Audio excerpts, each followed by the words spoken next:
Oh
he always did such an exceptional job under the direction of Ms. Watt S. Burke.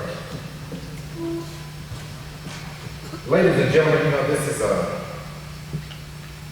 as I say, a good time and a bad time. But if Clarence was here now, he would be upset because we don't see anybody smiling. You know, he has done his job, and he did it well. And I'm just going to make a few comments before we get into the reflections of what Clarence, and I call him Clarence because I have permission to call him Clarence. He has several names. To the officials, he was known as Big Nasty. To his affectionate wife, he was known as Gaines. To his friends, he was known as Big House. And there are several other names that I haven't been given permission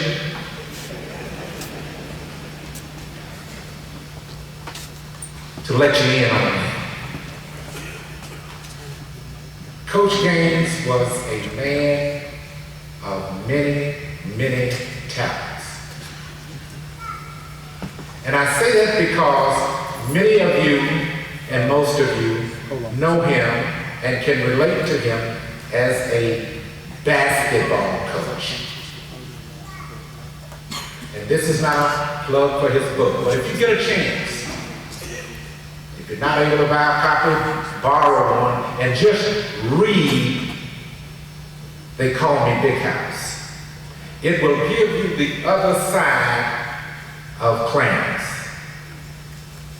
And there are some humorous sides to Clarence. I happen to be one of the fortunate ones, and there are a number of athletes that are sitting out there. There are a number of his students. There are a number of his friends that could do the same thing that I am doing up here. But I get to be the one today to do it because I am the chosen one. I thought my parents was out of their minds when Clarence came to recruit me as an athlete, a football player. I had in mind that I was a basketball player. He set the record straight when he got in the house and sat down. He told me then, "You are a football player and not a basketball player." You know, as the young kids say, you think you're the bum because your team had won 20-some ball games, we had only lost one. But he set the record straight that you would play football. I was very excited about that, but at the same time, I was more upset with my parents because they had given him permission to do whatever it took to make a man out of him. I had the opportunity to travel with Coach Gaines all over the country. And that's probably the most exciting experience that I could have gotten. Gaines is centered around service. Not only did he render to this community, but to this country. He was an outstanding, outstanding individual. Now there are many others that's going to come behind me that will yield you the real reflections of Coach Gaines. At this time, I would like to call Dr. William H. Turner, was the Vice President of the University of Kentucky. He served in the capacity of Initiatives Associate Provost for Multicultural and Academic Affairs. Dr. Turner formerly served as interim president of Kentucky State University. For over a 10-year period, starting in 1984, Dr. Turner served as chairman of the Social Science Department at Winston-Salem State University. But not only that, he was a dear and special friend of Coach Gaines. At this time, Dr. Turner.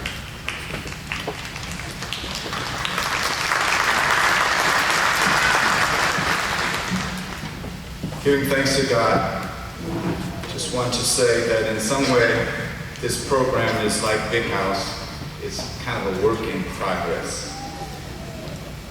There's some very special people who've come, whose names are not on the program. We're going to move as swiftly as we can, but we do want you to know that some people will appear who aren't printed on a page. The first greeting will be given by the Honorable Alan Jones, Mayor of the City of Winston-Salem, followed by Congressman Mel Watt, 12th District of North Carolina. Thank you, Dr. Turner. On behalf of the City Council, Mayor Pro Tem Vivian Burke, and other members of the council who may be here, I offer my sincere condolences on their behalf and on behalf of the entire City of Winston-Salem to Mrs. Gaines, to Lisa, Clarence Jr., as well as all members of the family.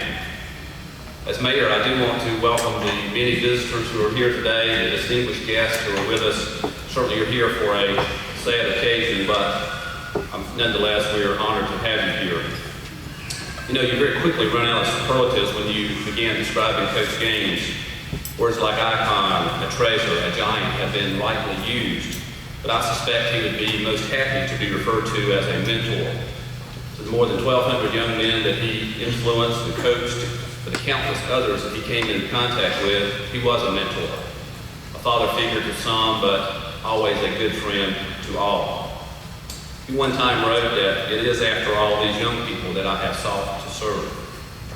With his 828 wins, a national championship, and all the other basketball achievements, we sometimes tend to forget the tremendous other contributions that he made to this community. And as mayor, I'm extremely grateful. His work with the Boy Scouts, his work with his church, and most importantly, his work to improve racial relations in this community. In this regard, we know that he welcomed white players and observers to the Winston-Salem State campus, and he was always open to ways that this community could come together. I like to think of him as a pillar of calmness in times of crisis. He was always urging reason. On a personal note, Coach Gaines was always very supportive to me, gave me lots of encouragement, and as you might guess, occasionally a little bit of advice, which I most readily accepted. I was honored to be able to call him friend. He clearly loved Winston-Salem and Winston-Salem State, and we loved him back. There's no doubt in my mind, and I'm sure no doubt in your mind, that Winston-Salem is a much better place because of Coach Gaines. In fact, America is a better place because of Coach Gaines. May God bless you and your family, and may He comfort you. We will certainly all miss him.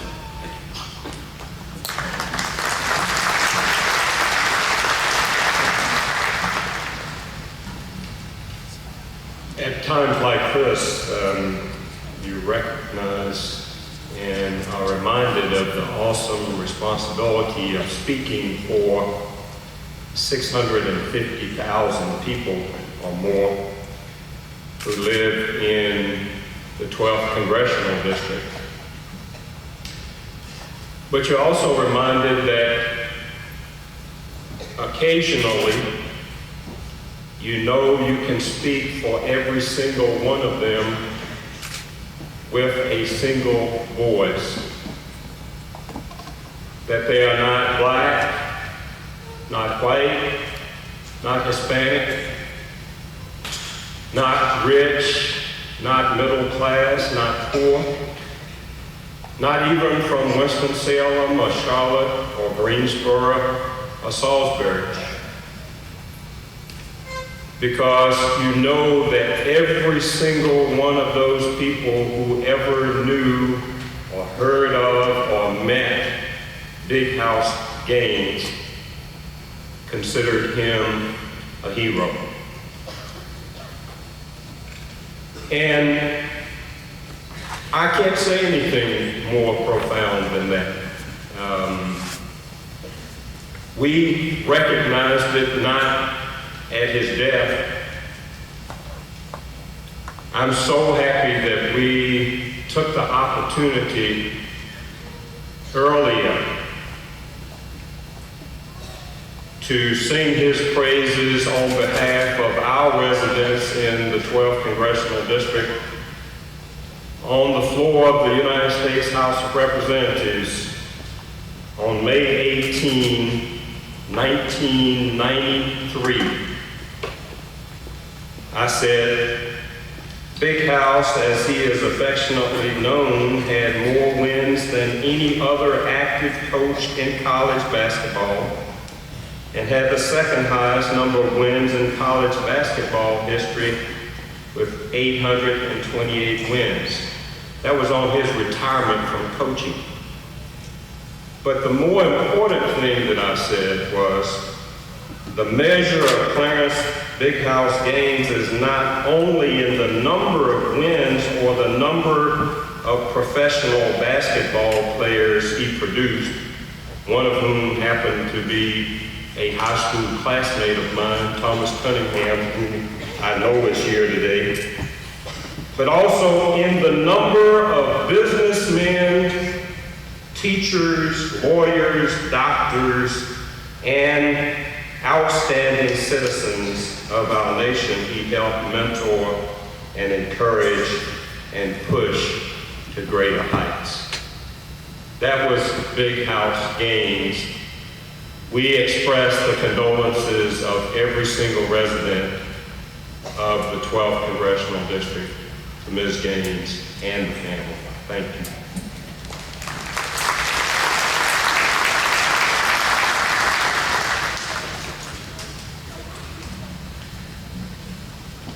The person next to show respect to Dr. Gaines, to Coach Gaines, is himself a tall man. However, I'm sure Big House would say that he has known Harold Martin since he was knee-high to a toad frog. We're so happy that Harold Martin can say he grew up all of his life knowing the coach. Coach is most proud of the wonderful things that Harold Martin has done to push the envelope at Winston-Salem State University. Ladies and gentlemen, our esteemed Chancellor, Harold L. Martin, Sr.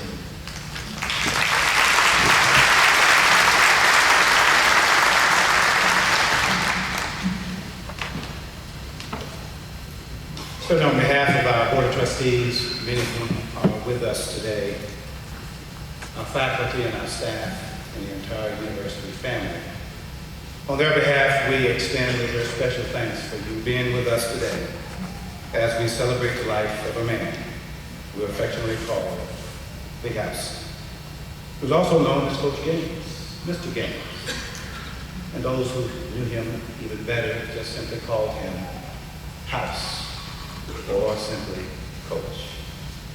Those who knew the man and loved the man and respected the man. These were names of endearment or respect for a man who did so much for so many for such a long period of time. Big House was arguably the most recognized name and face of Winston-Salem State University, bringing a national spotlight to the campus and to Winston-Salem as he moved about the world. Those who knew him best know that he was much more than a successful basketball coach. Certainly he was that too, as his championships and his recognition so attest. His wins and championships earned him a place in the Basketball Hall of Fame and the CIAA Conference Hall of Fame, and the admiration of coaches, players, and fans from around the world.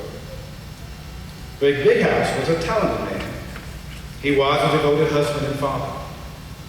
an outstanding teacher and mentor, an exceptional community volunteer, and a great ambassador for Winston-Salem State University and Winston-Salem.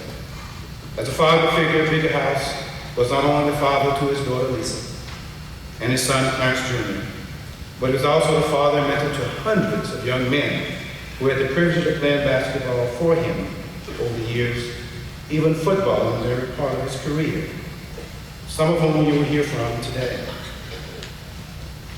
They will share with you a similar story. He provided needed discipline, and I'm sure he was all in the sense of the words disciplined, given his size. And he provided structure.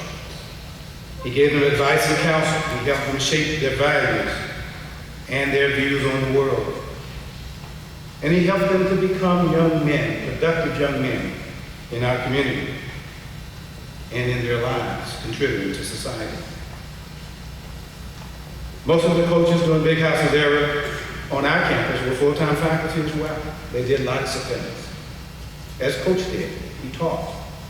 This expanded his impact on the campus through the classroom. Those of us who got to know Coach know him to be a brilliant man who had accumulated a wealth of knowledge and opinions on many subjects.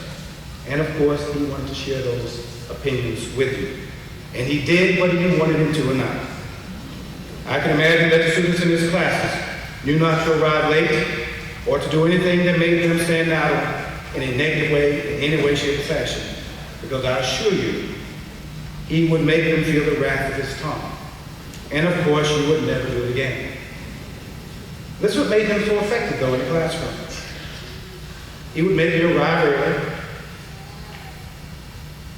be prepared for class, think and articulate reasonable answers to the questions he would pose of you in his classes. He made you a better student.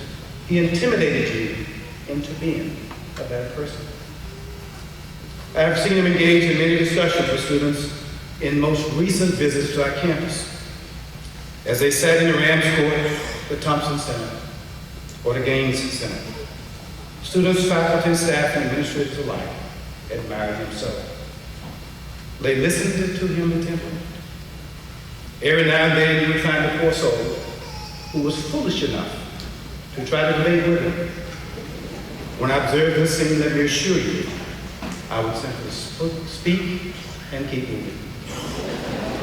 I learned early in my career as Chancellor of Winston-Salem State University that I could always count on a coach to give me a straight talk. I believe this is when I learned that he was always a man with a profound opinion. He had a great opinion on most things, and quite frankly, I needed to hear them. On one occasion, though, I'm sure he felt I wasn't listening enough. And in that typical strong voice, he said to me, "Boy, you're not listening to me. You're not listening to me." Of course, I was sure, Coach, I assured him that I was indeed listening. And I assured him that I would be more attentive. And I assured him that I would take his recommendations at heart. You see, very candidly, Coach knew everybody and knew everything. As I traveled around the country, I came across many of all races who knew Coach. As I moved through airports, I ate in restaurants, I played golf. Many would simply ask, "How's Big House? How's Coach?" People I'd never met before knew Coach. They knew Winston-Salem State University because of Coach. Of course, I would proudly share that Big House is doing the best father. He is as engaged as ever and as strongly opinionated as ever. Many knew him to be the great icon he became and the great legend he will forever be. Mrs. Gaines, Lisa, Clarence Jr., and other members of the family, on behalf of the Winston-Salem State University family, we extend the warmest and sincerest condolences. And we assure you that we will continue to keep alive Big House's contributions and his great spirit in all we do at Winston-Salem State University. Had the great fortune of also having several items sent to me that I'd like to quickly share with you from several individuals, both from the North Carolina General Assembly as well as the U.S. Congress. From Representative Bernard Allen, I share with the family. College basketball may never find a more caring, sensitive, and well-loved coach than Clarence Big House Gaines. I join you with the rest of the state and the entire country in remembering such a remarkable man. He was a successful life coach and a mentor to many young men, as well as a legendary basketball coach who taught the values of sportsmanship and character to his players and students. On a personal note, Big House taught me a lot about how to become a good basketball coach and basketball official during my tenure with the CFAA Officials Association. Clarence Big House Gaines will always be remembered, not just for his achievements on the basketball court, but more importantly for his tremendous influence off the court. My thoughts and prayers go to the Gaines family and his extended family at Winston-Salem State University and throughout the Central Intercollegiate Athletics Association. Sincerely, Representative Bernard Allen. From Congresswoman Virginia Fox, Congresswoman Virginia Fox, U.S. Congress, April 20th, 2005. Congresswoman Fox stated on the House floor, Mr. Speaker, I ask unanimous consent to address the U.S. House for 1 minute and to revise and extend my remarks. I rise today to pay my respects to Coach Big House Gaines, who passed away on Monday, April 18, 2005. Coach Gaines was a college basketball icon, having guided the Rams to an amazing 828 wins during his 47 seasons at Winston-Salem State University. His record of success places him 5th on the NCAA career coaching wins list, just behind Dean Smith, Adolph Rupp, Bob Knight, and Jim Phelan. Under Coach's leadership, the Winston-Salem State Rams won 11 CIAA championships and became the first predominantly black college to ever win an NCAA basketball title. Coach Gaines was inducted into many halls of fame and was named CIAA Coach of the Year several times. He was also named NCAA Coach of the Year in 1967. Coach Gaines was truly a remarkable man, and he will be missed. My condolences go out to his wife, Clara, and his 2 children. Congresswoman Virginia Fox. Statement for the record, United States Senator Richard Burr, April 19, 2005, in memory of Clarence Edward Big House Gaines. Mr. President, I rise today to mourn the passing of a great North Carolinian. Clarence Big House Gaines of Winston-Salem, North Carolina, passed away yesterday at the age of 81. He is survived by his lovely wife, Clara, and his 2 children, Lisa and Clarence Jr. All of North Carolina mourns his passing, and our thoughts, prayers, and blessings are with his family. Clarence Big House Gaines was an institution in Winston-Salem, where he coached at Winston-Salem State University for 47 years. Coach Gaines won 828 basketball games during his 47 years, 5th best of all time. To understand just how successful a coach he was, Coach Gaines won more games than legends John Wooden and Fogg Allen, and finished not too far behind Dean Smith. Perhaps Gaines' most successful season came in 1967, when he coached the Rams to a 31-1 record with an NCAA Division II national championship. His was the first predominantly black college team to win an NCAA title, and he became the first black coach to be named NCAA Coach of the Year. He went on to gain wins that represented 8 Central Intercollegiate Athletics Association titles and was named the CIAA Coach of the Year 5 times. Coach Gaines was named to the E. Smith Memorial Hall of Fame in 1982. Winston-Salem State University honored Clarence Gaines by naming him the Athletics Department's facility designee, and the facility bears his name today, the Clarence E. Gaines Center. and we also named the Hall of Fame in his honor. It would be a mistake, however, to merely list his coaching accomplishments. Clarence Big House Gaines was more than a coach. He was a community leader, an educator, a mentor, and a father figure. His most important achievement, of course, was the nearly 80% graduation rate of his student athletes, a legacy that all college coaches should take a look at and attempt to emulate. Coach Gaines taught school up to his retirement from coaching in 1993 and continues to involve himself in the lives of the young people at Winston-Salem State University. His marriage and family served as an example to the young people he coached. In his memoirs published last year, Clarence Gaines wrote that when these boys, most growing into old men themselves today, continue to call their old coach and thank him for helping them to get a college degree, it makes me proud to answer to the nickname of Big House. He will not be forgotten in North Carolina or in the hearts and memories of the many young lives he touched. Thank you, Mr. President. I yield the floor. Senator Richard Burr. Thank you.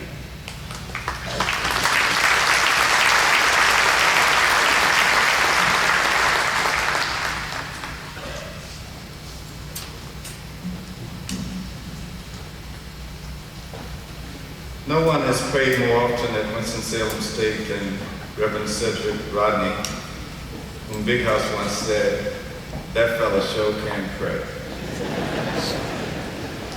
Reverend Cedric S. Rodney, the James A. Gray Distinguished Professor of Religion and Ethics at Winston-Salem State.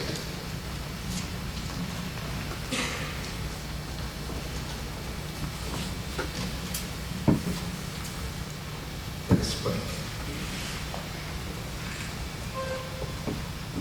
O God, the Lord of life,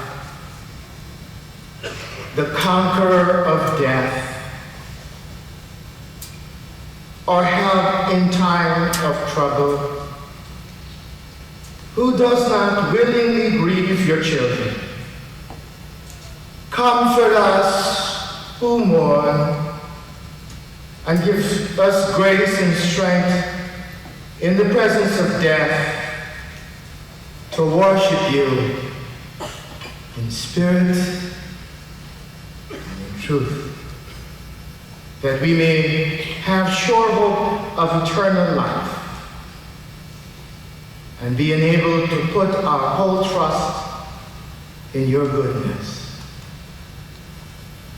Grant to us, O Lord, that trusting in your perfect mercy and wisdom, we commit our brother Clarence Edward Big House Gaines to your safe keeping.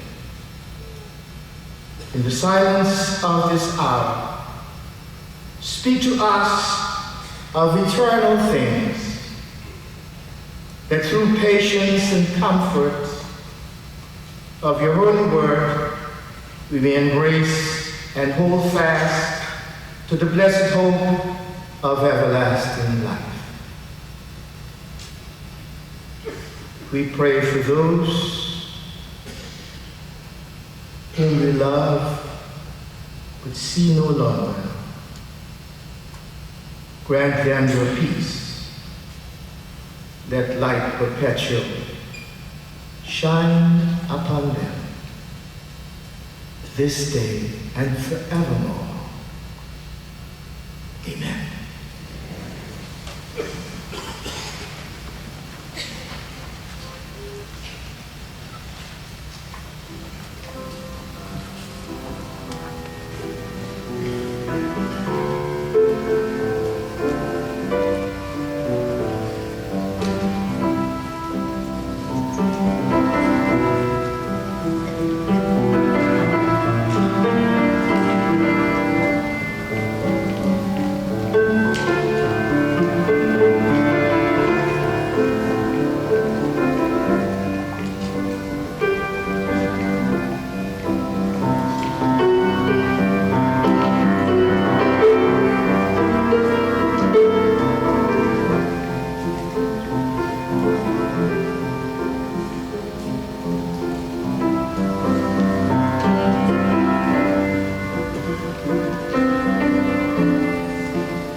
prior to the reading of the scripture from Reverend Jenkins, I'd like to pause for a minute and ask all present who are federal, state, or local elected officials to please stand at this time. We'd like to recognize you.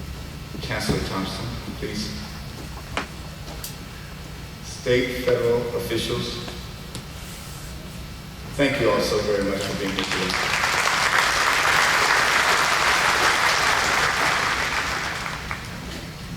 Mr. Gaines attended St. Paul United Methodist Church for many years. It's fitting and appropriate that Reverend Donald Jenkins read the scriptures. Reverend Donald Jenkins, pastor of St. Paul United Methodist Church.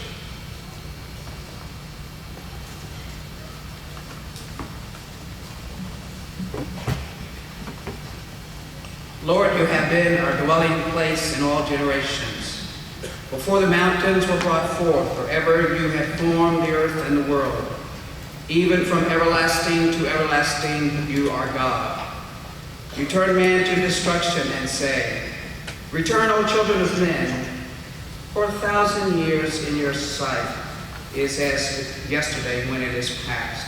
And like a watch in the night, you carry them away like a flood. They are like a sheep asleep. In the morning they are like grass which grows up, and in the morning it flourishes and it grows up, and in the evening it is cut down and withers. For we have been consumed by your anger, and by your wrath are we terrified. You have set our iniquities before you, our secret sins in the light of your countenance. For all our days have passed away in your wrath. We finish our years like a sigh. The days of our lives are 70 years, and if by reason of strength they are 80 years, yet their boast is only labor and sorrow, for it is soon cut off and we fly away. Who knows the power of your anger? For as the fear of you, so is your wrath. So, teach us to number our days, that we may gain a heart of wisdom. Psalm 90, verses 1 through 12. For we know that if our earthly house, this tent, is destroyed, we have a building from God, a house not made with hands, eternal in the heavens. For in this we groan, earnestly desiring to be clothed with our habitation which is from heaven. If indeed, having been clothed, we shall not be found naked. For we who are in this tent groan, being burdened, not because we want to be unclothed, but further clothed, that mortality may be swallowed up by life. Now the one who has prepared us for this very thing is God, who also has given us the Spirit as a guarantee. So we are always confident, knowing that while we are at home in the body, we are absent from the Lord. For we walk by faith, not by sight. 2 Corinthians 5, verses 1 through 7.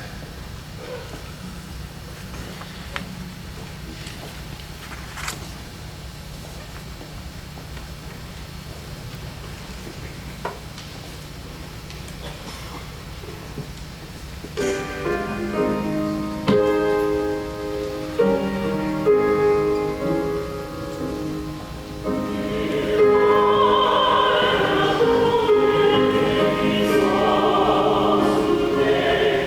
you.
Well, if this were at the game center, you could say it's halftime. We've had the preliminary, so to speak, and now it's time to hear from some of those who coached with Coach and who played for Coach. In the order as printed on the program, first you will hear from Dr. Alvin Boo Brown, a retired dentist, and he was the first assistant football coach with Coach Gaines here at State, but more importantly, he was Coach's roommate at Morgan State. Following Boo Brown, you will hear from Earl the Pearl Monroe, a member of the Naismith Basketball Hall of Fame and one of WSSU's all-time great players. Following Mr. Monroe, you will hear from Theodore Teddy Blunt, who's a four-year starter and All-American for Coach, and has been the chair of the Wilmington City Council in Delaware and served on the Board of Trustees at Winston-Salem State. Following Teddy Blunt, you will hear from Tim Grant, and Tim was Coach Gaines' last assistant coach. He was a former player. He worked with Coach for 14 years as an assistant coach, and he is the director of the Winston-Salem Recreation and Cars. Coach Gaines once said to me of Tim, that boy's GPA was higher than his points per game.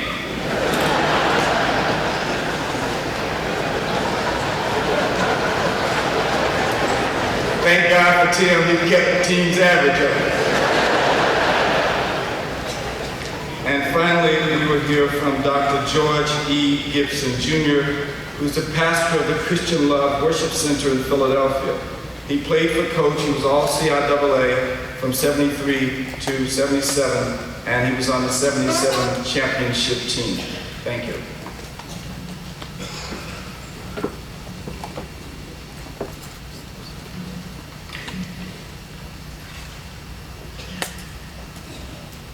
I have had the privilege and pleasure of knowing Clarence because Gaines for 64 years as a classmate, teammate, and friend.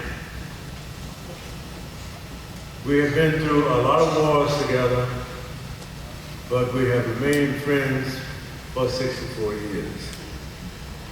I would like to center my remarks not around Big House, but around the family name Gaines. Gaines. Gaines had goals. The G would stand for goals. He had goals to be a good Christian, a good family man, a good teacher, a good coach, and also, above all, a good human being. The A stands for his achievements. They have been mentioned previously as he received a BS degree from Morgan State University and an MA degree from Columbia University. But his academic achievements were far greater in his teaching and coaching at Winston-Salem State University. The achievements he has performed are many, and they've been mentioned quite well in the obituary. But there are some things we don't know about. Big House was the captain of the only undefeated, untied, and unscored upon football team in the history of Morgan State University, and I believe in the CIAA, in his junior year. In his senior year, he was the most outstanding member of the undefeated championship CIAA basketball team. He was a very modest individual, and he would love that you know this. Another thing that no one knew about Big House, but very few people, we all remember when Branch Rickey recruited Jackie Robinson to play for the Brooklyn Dodgers, Major League Baseball team. In 1945, when Gaines finished Morgan State, Ricky had his emissaries to contact Coach Gaines in an effort to start a black professional football team named the Brooklyn Dodgers. That fell through, thus Gaines came to Winston-Salem and started his legacy. His achievements were many. He had several of his ball players become NBA professionals. Earl Monroe with the Baltimore and New York teams. Cleo Hill with St. Louis. Carl Green with the Harlem Globetrotters. Oris Hill, who became his first professional ball player with the Harlem Globetrotters. And Earl Webb with the Boston Celtics. His achievements were many more, and they've been well listed, so I will move on to the next letter, his interests, G-A-I-N-E-S. His interests were many, but some of them were in photography. In school at Morgan State University, he was a part-time photographer at school. And he did a lot of his work while at Winston-Salem. Believe it or not, he was also a part-time trumpet player in school, and occasionally played it in our early years at Winston-Salem. His other interests were in Boy Scouts, and he liked to play a little poker every now and then. That takes care of the eye. The end will involve the numbers. We've talked about his numbers. But his greatest number has been married to one wife for 54 years.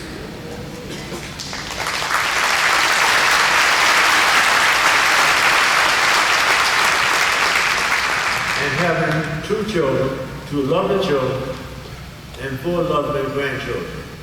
We can talk about the wins, 828 wins. We can talk about Hall of Fame. He's in 6 Halls of Fame. But his numbers really aimed at his family. So I won't go into the numbers because they're well documented in the obituaries. The next letter is E. And E stands for excellence. He achieved all of his goals to be good, Christian, family man. He became an excellent student, an excellent family man, an excellent Christian. So his E stood for excellence. And the S in Gaines stands for summation. It's a summation of a life well spent. And it embodied the 4 cardinal principles of his beloved fraternity: manhood, scholarship, perseverance, and uplift. He lived a life of dignity, pride, unselfishness, humility, and love. He loved his family. He loved Winston-Salem State University. He loved Morgan State University. He loved his student athletes. He loved his friends, and above all, he loved God. S stands for summation. And as I said, he has embodied all the principles of life worthwhile, and he is a living legend. In closing, I'd like to say goodbye to my friend, Clarence Edward Behouse Gaines. Thank you. But I remember back in 1963, Steve Smith and myself, or Sahib as he's known now, coming down to Winston-Salem with one trench coat between us on the train, getting off at the station here in Winston-Salem, which is a garage now. And no one was there to greet us, 3 o'clock in the morning. And then looking out down on the platform and with the steam coming up, saw this little head going way down at the end of the platform. And that head started to come closer to us, and the closer it got to it, the bigger the head got. And when it got to us, we were in awe. We were looking up at this gigantic man. He took us to the campus and put us in the gym. That was our first dormitory, actually, when we got here. But it's so strange, as time goes by, and the older you get, the remembrances that you have, and knowing how important people have been in your life, the things that they taught you, just by being around them, the things that you picked up. And Coach Gaines was that type of individual. He used to say things to make us think about things, to stimulate our minds. And this is, one of the problems that you have when you're away is that you're away from everything. And coming here today, I was okay until I got here. This giant of a man, which is really a little teddy bear. Of course, as hard and brutal as he could be to you, and he could be brutal. And the next sentence that after he's brought you down to the lowest nib, he'd pick you right back up and tell you he was behind you. Let's get up, boy, let's go. And he's so much responsible for so many of us, not just going to school, but our lives after school. And for so many of us, he gave us all the same thing. No one was better than the other. He gave us all the opportunity to make it in this world. And it wasn't all about sports. It wasn't all about basketball or all the other things that you might think about. But in the way that he said things, in the way that he acted, that you knew he was for you, and you wanted to be for him and do the things that he wanted you to do.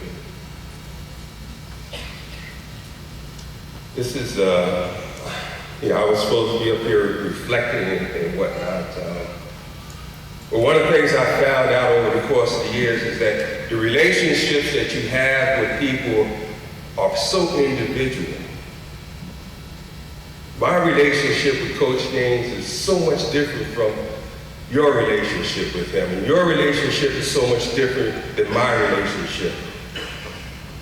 It's so individual. The things that you think about as you ride, the things that you think about as you lie in bed, the things that you don't relate to other people because it's in your heart. He was someone who really turned my life around. Someone who made me what I am today, and I'm so thankful. And when I look out and I see Mrs. Gaines, and, I also know that he not only gave of himself, he gave of his family, Clarence and Lisa. We were just an extension of something that he brought together. Then I can remember some times that, we were all kind of poor. We never had the steaks and whatnot. He'd bring us over. Come on, boy, come on over to the house and get a piece of meat. Little did I realize at that time that he was bringing us over to the house and then taking us back to the campus so we could go out and play poker.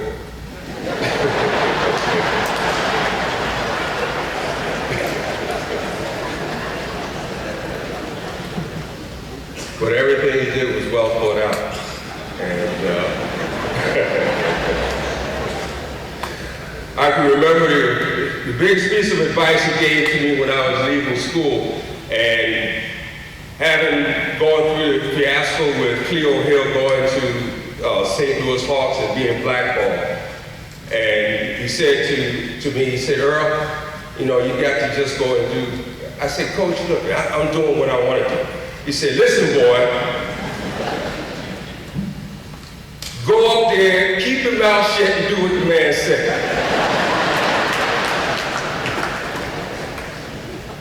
So I tried to do that, and thank goodness it worked out.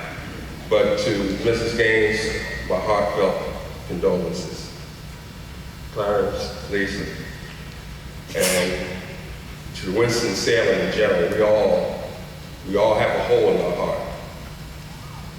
We all have a hole in our heart. But that hole will be here forever. And until I meet him again, he still might have too. Thank you.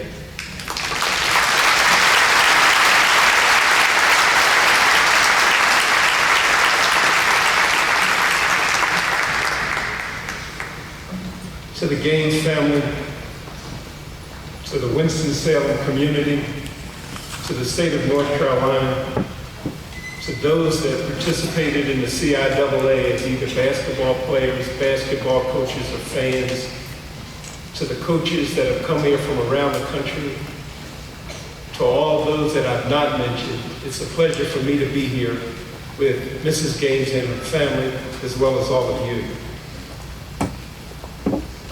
I don't know whether I was fortunate or unfortunate, but Coach Gaines and I talked Saturday, and then he was sent home.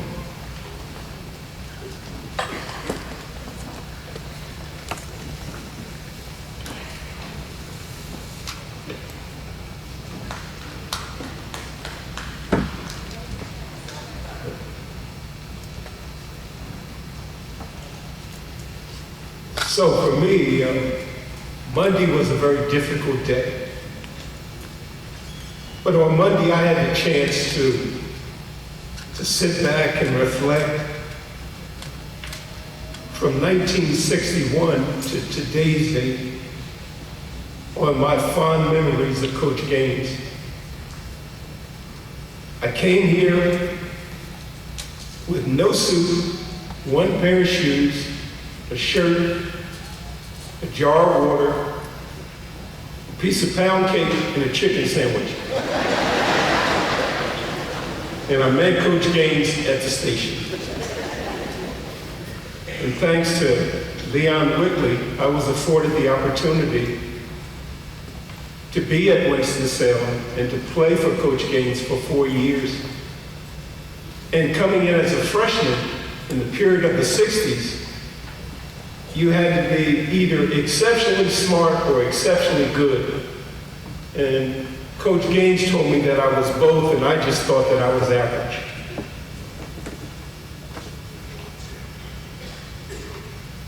Gaines to me was a teacher, a preacher, a coach, a father figure, a mentor, a friend, and even a father.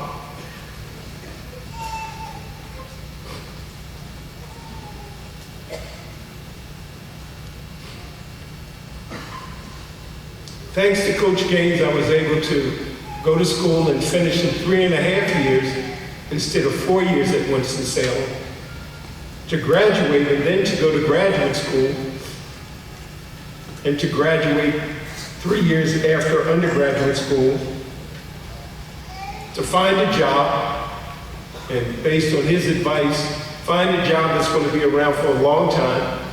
And I found a job that was around for a long time, and that's in the field of education. He also told me to reach back and do for others as others had done for me. He said, don't complain about what you see wrong, get up and do something about it. And thanks to him, I was able to move on both in the political circles and to remain married for 44 years. And a lot of that had to do with Mr. Gaines being my role model. For you see, we have a lot in common. His daughter, Lisa, my daughter's name is Lisa. Mr. Gaines drove a Mercury I drove a Mercury. Mr. Gaines mentored and volunteered. I mentored and volunteered. The one thing we didn't have in common, though, I was a Baptist, and Mr. Gaines wasn't a Baptist. So I'll forgive you for that. But to me, again, Coach Gaines was more than just a basketball coach. He was a person that took young men and taught them about life. The athletes that are here, and I'm most certainly glad to see the basketball team from Winston-Salem, because hopefully you'll have that kind of relationship with your coach over time. 44 years is a short time span in God's mind, but in our mind, it's a long period of time. And I would hope that the ball players would be just as dedicated to the coach, to the school, to the state, to the city, as not only I was, but all of the ball players that came along during the time that I participated in school. In Winston-Salem, during my period of time, Coach Gaines was called Big House. And since I was the basketball player that was the point guard, I was called Little House. Coach Gaines's son, even though he didn't know it, was called Small House. And my daughter, who attended Winston-Salem State University, she was called Outhouse. Because she would always figure out a way to go to Coach and beg and borrow and ask for something during his tenure or during her tenure here. My other daughter attended North Carolina A&T, and again, Coach Gaines and Mrs. Gaines were like mothers and fathers to my children, as well as to many other children who went through Winston-Salem. And so for me, it's most certainly a pleasure, and I really appreciate the opportunity to be here and say the few kind words that I can about Coach Gaines, and I wish him well, and I can imagine that he's upstairs right now, mapping out a strategy, dealing with the four corners, and hoping that he'll win another basketball game. Thank you very much.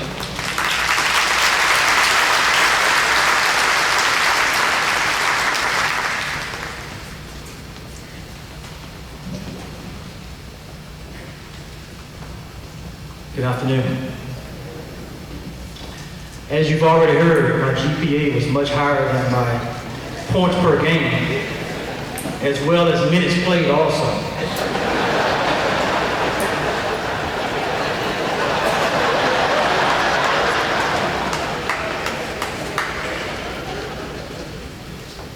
For many years I was mistaken. People thought I was Coach Gaines' son. Clarence, we don't look alike. But usually when you saw Coach, you saw me. If you didn't see Coach, you still saw me. I came to Winston-Salem State like a lot of other young men. My high school government teacher was a guy named George Wiley who played football at Winston-Salem State University. And I thought I was hot stuff when we won the state championship. Mr. Wiley asked me one day, he said, "Tim, where are you going to college?" I said, "I don't know. I had a few basketball, baseball, and music scholarships." I said, "You know, but I saw in Ebony magazine this guy named Big House and Earl Monroe. I want to go play for Big House." Next thing I knew, Coach Wiley had called down here and contacted Big House. I came down for a trip.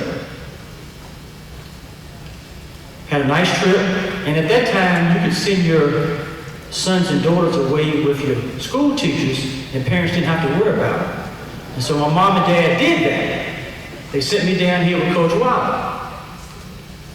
Came down, had an unofficial, official, illegal workout in the old Whitaker gym. Bought an unofficial transcript. Coach, son, you got good grades, son. Let's see what you can do. I probably would play against any and everybody that was on campus that day. So when we finished, Coach said, "You know what, I can use a guard like you. What do you think?" I said, "Coach, I don't know. Let me think about it." So being a very sly coach, he said, well, let's tell you what, let's go up to the dining hall, Kennedy Dining Hall, and sit down and eat, and we'll talk some more. So here we go off to Kennedy Dining Hall. And for those of you who have been in Winston-Salem for a long time, do you remember that the male-female ratio was at one time? It was 26 females to every male on campus. So when I walked in Kennedy Dining Hall, I said, this is the school for me. Went back down to Coach's office. I said, Coach, I'm ready to come here. Went back to Martinsville, and my parents were sitting there when Mr. Watt and I went in. My mom said, Tim, what do you think? I said, Mom, Winston-Salem State has great academic programs, and I think that's the school for me.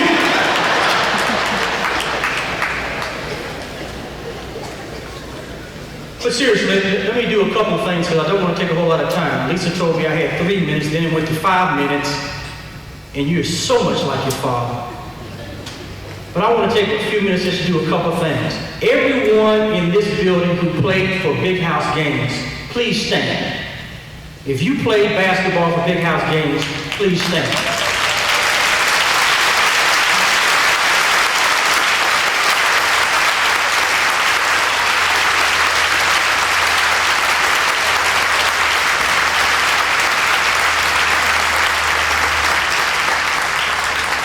Thank you. You may be seated.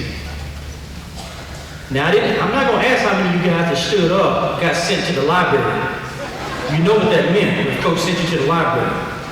But I was very fortunate to have known Coach Gaines for 29 years. He was my coach. I worked along with him for many years. And then after his retirement, we remained friends. We would talk 2-3 times a week. When I left and took another job in another city and went away, Coach would still call me. I would still call him. He would still call me and give me stuff to do. I said, Coach, I don't work for you anymore. He said, oh boy, don't worry about that, just get it done. But all those young men who just stood, Mrs. Gaines, Lisa, and Clarence, we have to thank you because you all made us a part of your family. And we will never forget that. We love you and we thank you for taking us in. Because we were a part of the family. We got to go over to Coach's house. Sometimes things were missing when we left. But Coach would always take us over there. When you came to Winston-Salem State, see, I never pledged. People ask me today, did you pledge when you were in college? I said, no, I played basketball. Because when I came to school here, if you played basketball at Winston-Salem State University, you were already a member of a fraternity. You just didn't know it. Basketball was my fraternity. Coach was my coach. Playing for Coach was a life experience. Too many times I've heard people since Monday talk about basketball. With Coach Gaines, basketball was not the only thing important. What gave Coach joy and what he smiled most about was seeing young men and young women become productive and good citizens. He would always say, be a good citizen. We would always get lectures. Every day, lectures. When we would go on trips, Coach made a point if we went to Washington, D.C. or Richmond or Atlanta to make sure he put some time in there to take teams around and show people what history was. What was history about? He would also take time to get former players to come back, role models, and take the time to introduce us to famous people. You know, Coach was famous, but he was someone you could talk to. He was someone who would talk to you. I remember a lot of advice Coach used to give. And some of you guys that stood remember some of these. First thing he told many of us, and I heard this over and over again, he said, no one is important enough for you to steal for, lie for, or cheat for. He would say, guys, the world doesn't owe you one blank thing. Whatever you want, you get off your butt and you work for it. He would also say, act like you got some sense. As he would call it, a reasonable, prudent person. If you want to get in trouble with Coach, go to the dining hall or go over to the dorm and act a fool. He didn't tolerate that. He wanted all of us to be respectful. And because we played basketball, he would say, so what? Nobody cares. People remember you for what you are, not for winning ball games. Coach also did one other thing. He would always ask you a question. And you know what? He'd already know the answer. He just wanted to see if you would lie or not. And I used to tell you guys all the time, if he asks you a question, he already knows the answer. Coach had a great theory in life, what he used to call the bumper car theory. Life sends you in one direction, you get bumped a different way. Be prepared to be able to go in that direction. That's something I'll thank him for. I use the bumper car theory. I'm going to sit down, but I want to leave you with one story.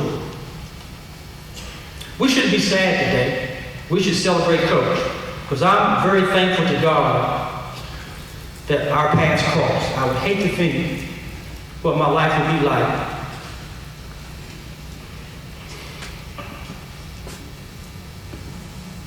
if I hadn't attended Winston-Salem State.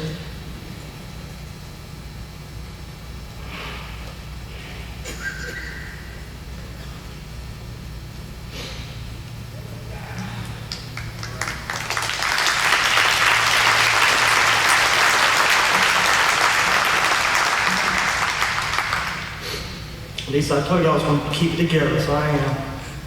And Vicky, I'm going to keep it together. But I got to tell this one story. I was in school. We were playing over at Elon. We were scrimmaging over at Elon College over in Burlington. Went over to scrimmage, and I think it was probably 30 of us on the team, maybe 12 of us traveled. We went over to scrimmage. On the way back, there was a K&W type cafeteria over in the mall area there. And back during that time, I think I saw Bumpy here earlier, Fernandez Griffin. All you guys that played ball knew Bumpy. Some kind of way after the scrimmage, we were going to stop and eat at K&W. And something had happened to Coach. He didn't cash a check or something. And so he told Bumpy, take the guys over and get them through the K&W line, get one ticket, and I'll pay for it when I get there. And so off we went. Bumpy took us over. I believe I was a sophomore that year. We went over, went to K&W. Guys went through the line. If you ever played for Coach games, Coach had one rule. If you play well, you eat well. If you play bad, you might not eat.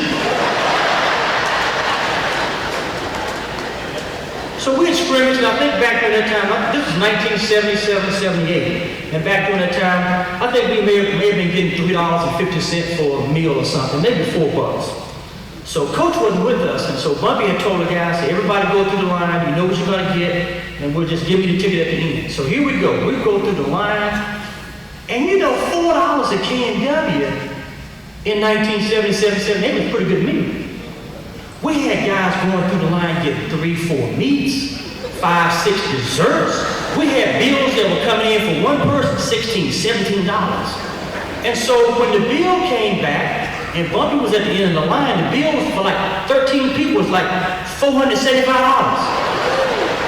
So what happened? Of course, Coach came. Now, people talked about they called Coach some, chief, big house, everything else. Well, we called him some names too. And he called us some, but we won't go into that. But Coach came through the line, and he saw that bill. When Bumpy handed him that bill, he said, "Hot!" And he walked around every table at K&W and sat there and said, "Mr. So-and-so, how you gonna eat 3 meats and he just went around. So we really ticked Coach off. So after we finished eating, he got everybody to come back out outside the mall. They had a nice little grassy area. And he made everybody sit down in the grass. And when Coach was much younger, he would sit down like the big chief and cross his legs. Many of you guys that knew him when he was younger, he could do that. So here we are sitting outside in front of the mall. And Coach is sitting there like the big chief and everybody's in front of him. And so I guess 30 minutes had passed, we're sitting out in the sun. So two ladies walk out of the mall and they say, oh, look, there's Coach Gaines. He's over there counseling his team. And they walked on. We were being held hostage. Coach had told us until we paid the balance of that bill back, we weren't leaving the mall. To everybody here who Coach has touched, do what you just finished doing for the rest of your life in his memory, and that's laugh. Don't lose that, because that is what Coach really loved to do. He loved to laugh. God bless you.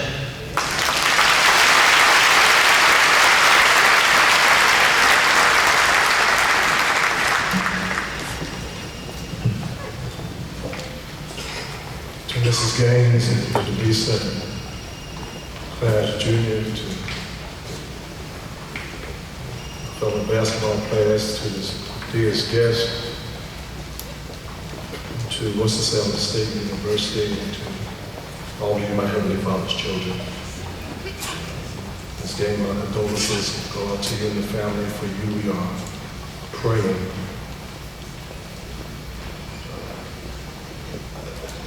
Chief was not only a coach, but he was a champion. I have been blessed and privileged to have some wonderful men in my life as mentors and role models. Men like Sonny Hill, who I flew in here with, and Vince Miller, Leon Whitney, Earl, Ted, who sits on the platform. But then there was Chief. Chief was the epitome and the epochs of greatness. George Bonner, in his book titled The Frog in the Kettle, says if you put a frog in a kettle of boiling hot water, he will jump right out. But if you put a frog in a pot of room temperature water and then gradually turn up the pot, he'll sit in the pot and boil to death. We as a people, and even us who share as believers, and Chief was a believer, we cannot allow the world, and Chief taught me this, you can't allow the world to gradually turn up the temperature of adversity in your life.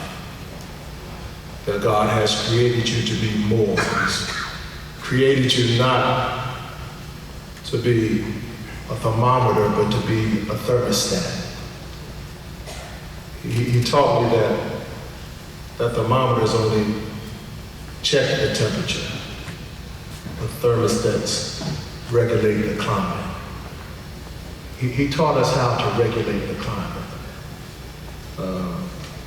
When the Chief entered the room, he took the room. You knew he was there. He controlled the climate. He was a catalyst of change.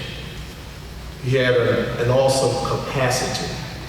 So many lives have been touched and affected by him. His presence, he walked with a purpose. He spoke with great power. I could talk about how he was an innovator, an inspirer, and an icon, but Lisa told me my time wouldn't permit me to do that. I can remember coming to practice on Sunday nights late, sometimes for church activities and choir concerts and performances.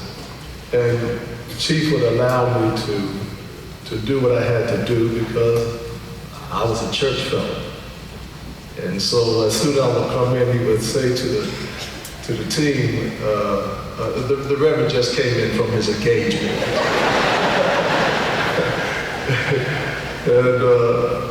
He said, now boy, can we please play some basketball? Chief had a way with words. He had a way with words. One year after homecoming, he came to hear me preach at the Union Baptist Church, and I had invited some of my friends, David Allen, who was a masterful musician, and Diane Johnson, who was a tremendous vocalist, and one of my frat brothers, Tavis, who plays the saxophone. And they collaborated and did a number before I preached. And at the end of the service, as only Chief could say it, he says, boy, that's a pretty good road show you got there. I said, I like that. I could talk about how Chief was a great father figure in that he was a faithful friend and a fine frat. I pledged Omega Psi Phi because Chief was a Q. I recall so vividly that on the night that I crossed the burning sands of Omega, after crossing the sand, the first face that I saw was Chief. He came to me after the ceremony and gave me the handshake and put his arm around my neck and said, boy, do you think now we could go and play basketball and deal with the business? and we left from where the ceremony was, and he had his arm around my neck, and we walked down from the hall to the gym to practice, and he continued giving me lessons in life. That's what I remember about Chief, lessons in life. Because of him, my wings have expanded. I have been able to travel the world and proclaim the gospel of Jesus Christ. And he has always been a great supporter and a great friend and a great inspirator in my life. The story is told. I remember growing up that, and some of you would remember this, how you would long for the day that you could just stay up all night because you didn't have school the next day. And I wanted to just stay up and just look at television all night. My parents allowed me to stay up, and I tried to stay up the whole night and look at television, but somewhere along the line, the Sandman got me. And there was nothing but fuzz on the television when, in the morning when I would realize it, I was up in my bed, but I remember laying on the floor looking at television. And then I asked my father in the morning what happened, how did I get up here? And he said, you know, you were trying to stay up all night, but you fell asleep. So I picked you up. I took you upstairs to your bed, tucked you in for a good night's rest. That's what the father did for Chief on Monday. Saw there was fuzz on the screen, trying to stay up through the night, but he fell asleep. So the father picked him up, took him upstairs to the bed, tucked him in. Chief, I love you. I'm not saying goodbye, just saying see you later. Talk to you in the morning.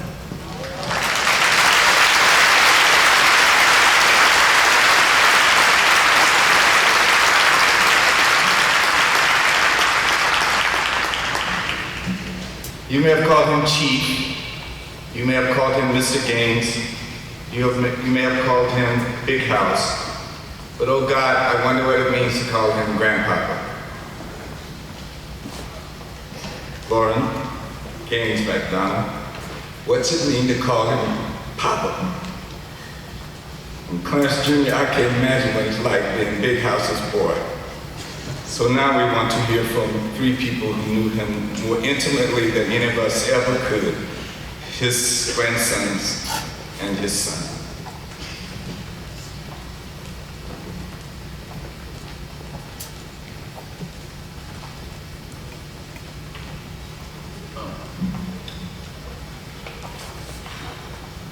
As a child, I was really never old enough to appreciate Papa Gaines' coaching ability. But all throughout my life, I've been able to see the positive impact that Papa Gaines has had in this community and in this country. As long as we've been coming down to visit, his door has always been open and his phone is always ringing with his friends, old players, and coaches on the other side of the door or on the other line. Papa Gaines has always been here, and it's hard to come to Winston-Salem and not see him when we get off the plane in Greensboro. If we ever needed help, he and Grandma always helped out the best they could, and it was always more than we needed. Whenever I got upset or whenever I got impatient around Papa Gaines, he always used to tell me that the world don't owe you nothing. And for a while, I used to just shrug it off, and then I tried to explain to him that the world did owe me something, but it never worked. I still tried, but it didn't work. But now, I fully understand this saying, and these are words that I try to live by today. You always have to make your own way, and you always have to work hard to get what you want. But you can't do it alone. You always need the support of your family. And I always had the support of grandmother and Papa Gaines as well as my parents and my brother. Papa Gaines and Grandma are their family, and our lives have been made better because of them. Papa Gaines is a great man, he's a great role model, and he's my best friend. I've been blessed to have been able to spend 23 years of my life with Papa Gaines, and he's always given me the right advice, whether I've wanted it or not. We're all here because he has positively touched our lives, and I'm glad that for 81 years he has been able to share his light and his love with this world. This should be a celebration of his life, and we should be happy because we know that he has gone to a greater place, and his spirit will always be watching over us. Thank you.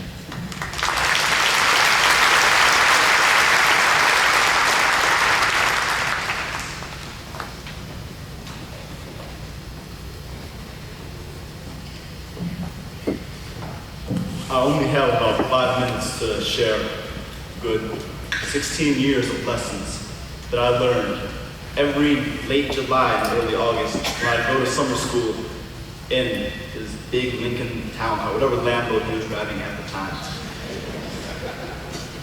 So my days would always start off, instead of school bell would be, get up, we're going to see friends, or you want to go somewhere? I always thought that just meant we're going out to eat. But now that I see everybody in this room, I finally realize the meaning of we're going to see friends, because we would be out for hours. And I'm sure half the people that we talk to aren't even in this room right now. But at some point in time, I might have seen you, I might have hid behind him so that you couldn't see me because he was a big man. But one of the lessons I learned those summers was first and foremost to get this many friends to go and see. You had to be not an extraordinary man, but someone who cared. Someone who not only could show a profound sense of humility, but not even need to know the meaning of humble because you were ordinary, and that's how he saw himself, and that's how I could see him. So I didn't know that he was a great coach for a great deal of my life.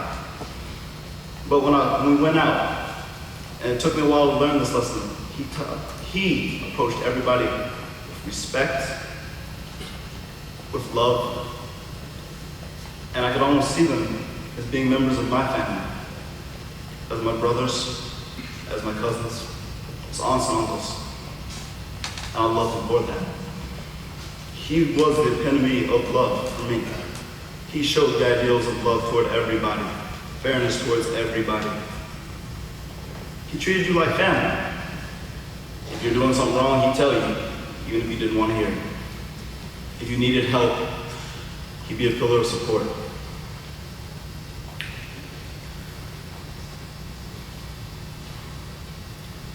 Another lesson I learned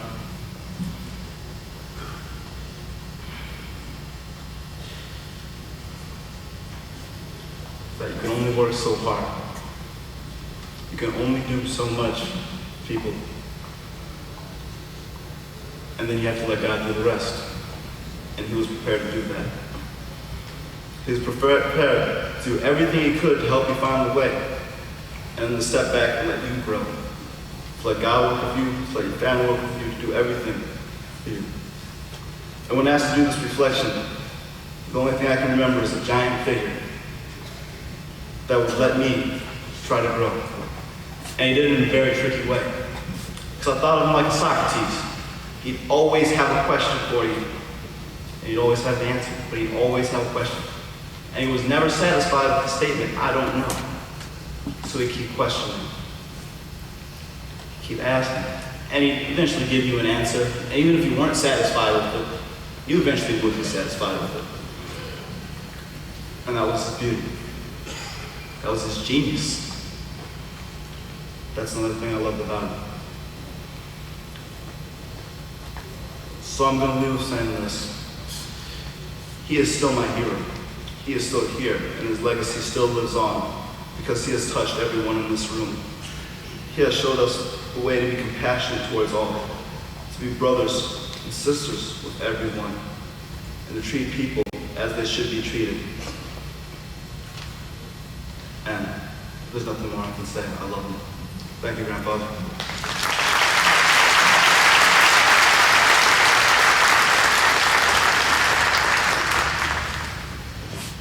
Good afternoon, everyone. I know my sister is bursting with pride at her sons being able to articulate their feelings about their grandfather. But I know as an uncle, I'm very proud of them.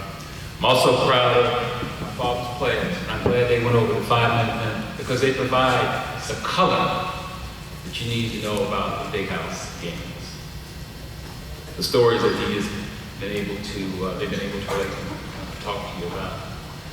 Before I share my thoughts with you about my father, I just want to express our gratitude as a family from my mother, Clara, my sister, Lisa, for all the heartfelt sympathy, messages, condolences that we received, phone calls that we received. I'm telling you, I've been in the business world before, but I've never heard a phone ring so much for 3 to 4 days in my life.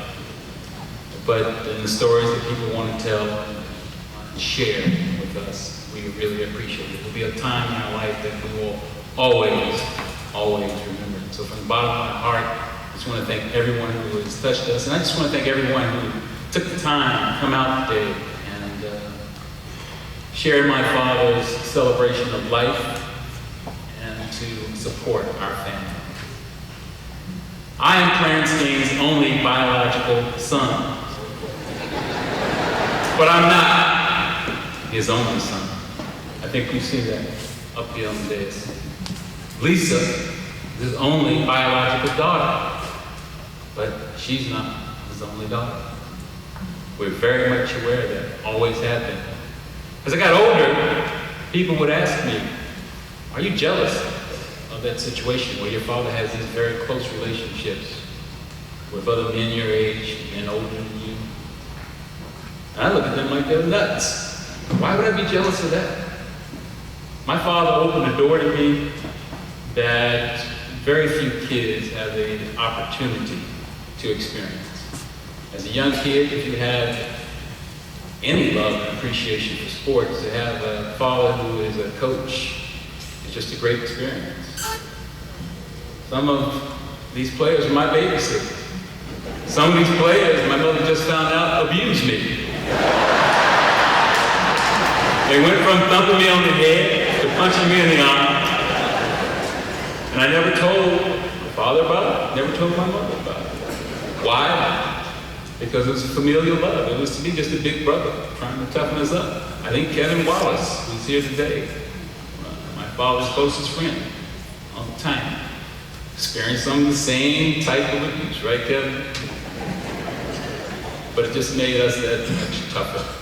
And we knew it came from some of them, love. Others, well, whatever.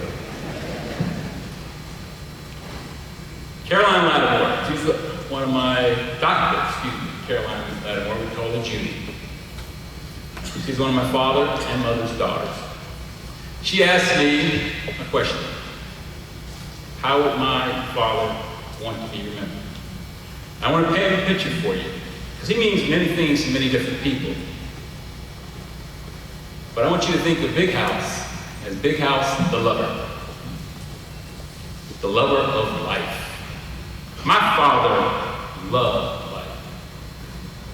He loved to go places. He loved to meet people. He has this spirit of a gypsy. Lisa has that same spirit. My Aunt Lenny, who's not here to hear this right now, she's indisposed, I guess, also has that spirit. They're kindred souls. They need contact. They need to reach out and touch people. And because of it, their lives have been so enriched. Dad, as many of you are aware, probably the last 3 years, you can see the gradual decline in him.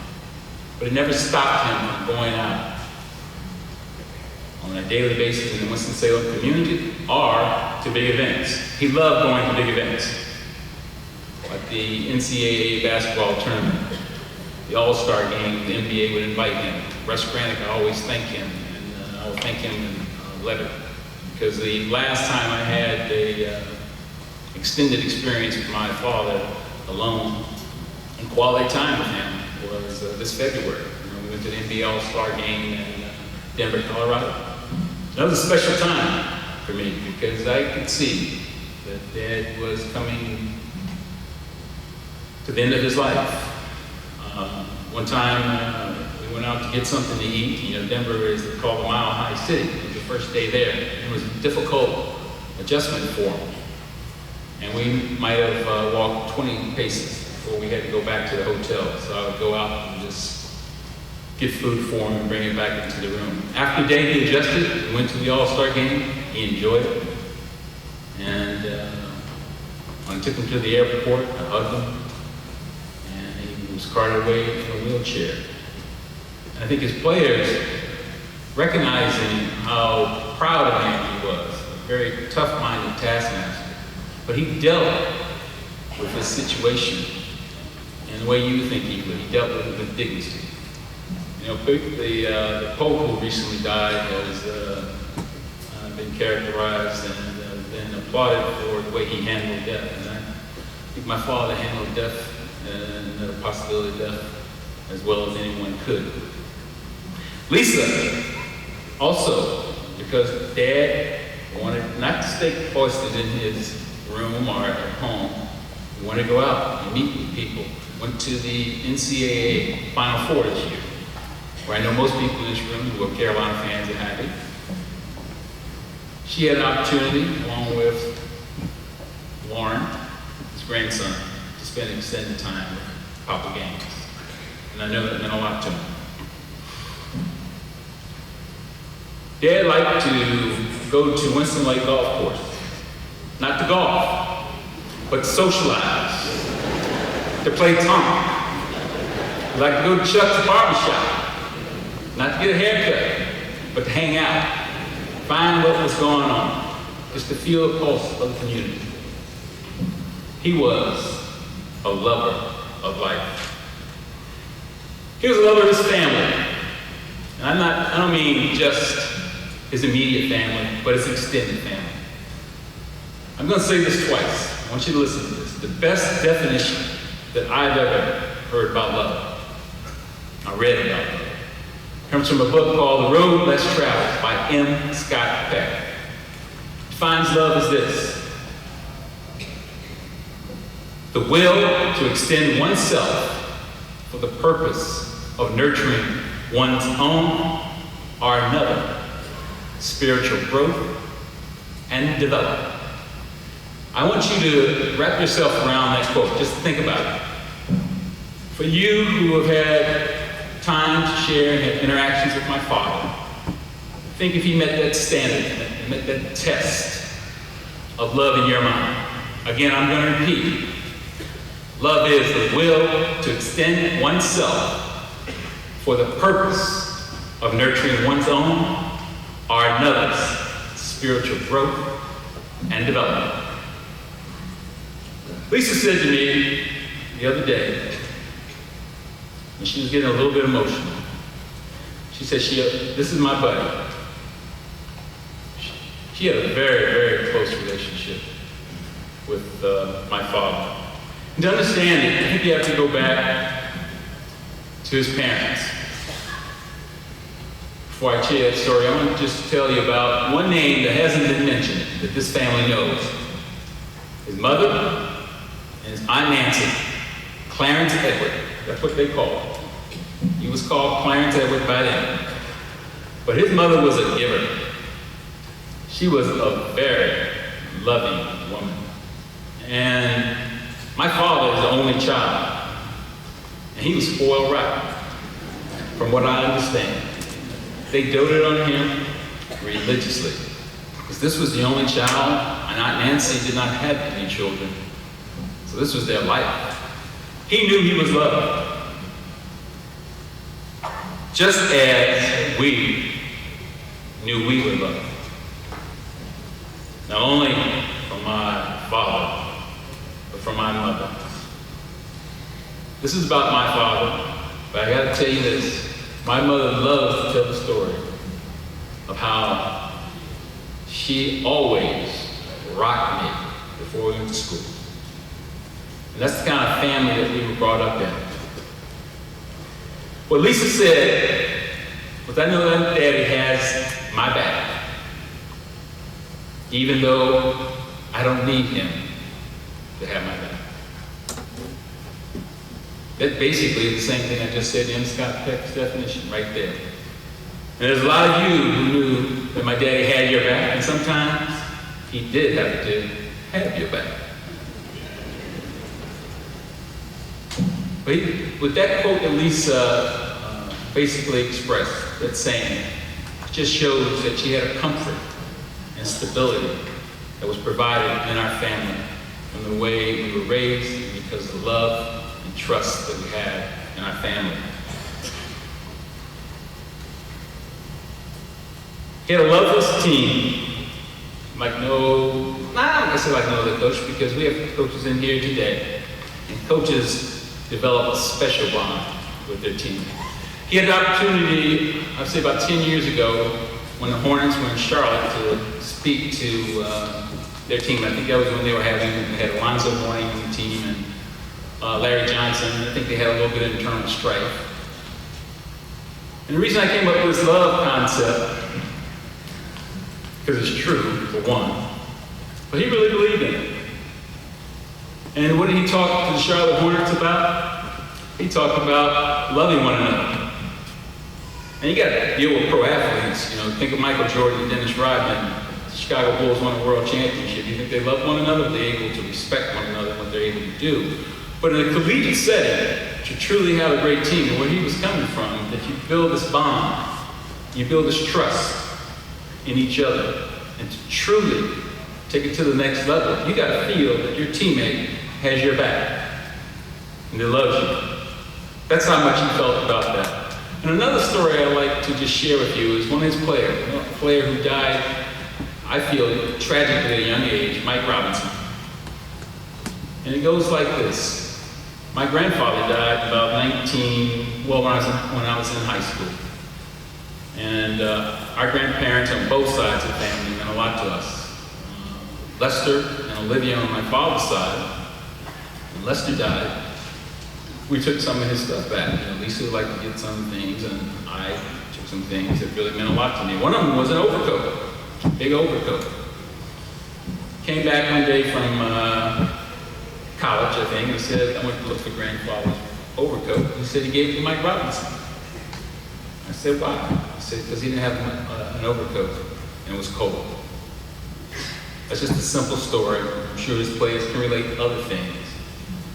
But that's the kind of love that he had, that he would give his father's coat that meant a lot to him, meant a lot to his son, to one of his players. My father was a lover of people. He was a social animal. You try to call our house sometime before phones had call wait, you get a busy signal. He's always on the telephone. If you call our house with call wait, you get a ring because they don't know how to use call wait.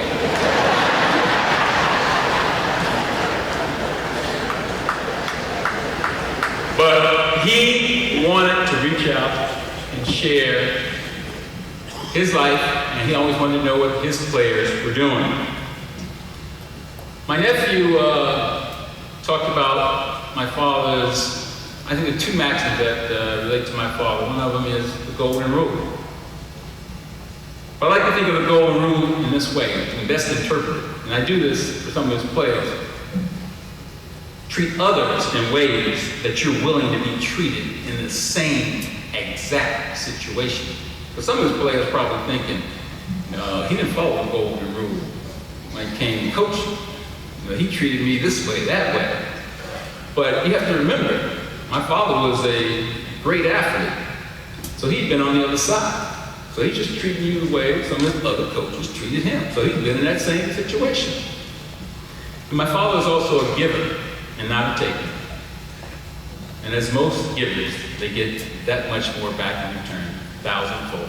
And I think we see that not only today, but throughout his life.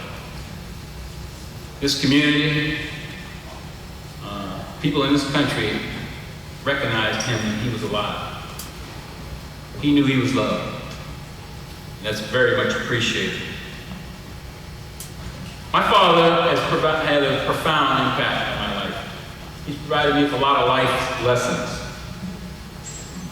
He believes in you learning to think independently, be a creative thinker. Education was stressed in our household. One word that I like to think of about my father is the word authentic. I was talking to his nurse who was giving me a ton of information. And to do that over the phone, you have to get permission from the patient. And she wanted to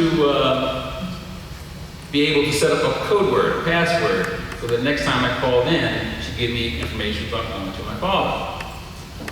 So she went to my father and asked him what the code word would be. Yeah, I said, I want to hear what this one is. She came back and she said the code word is knucklehead.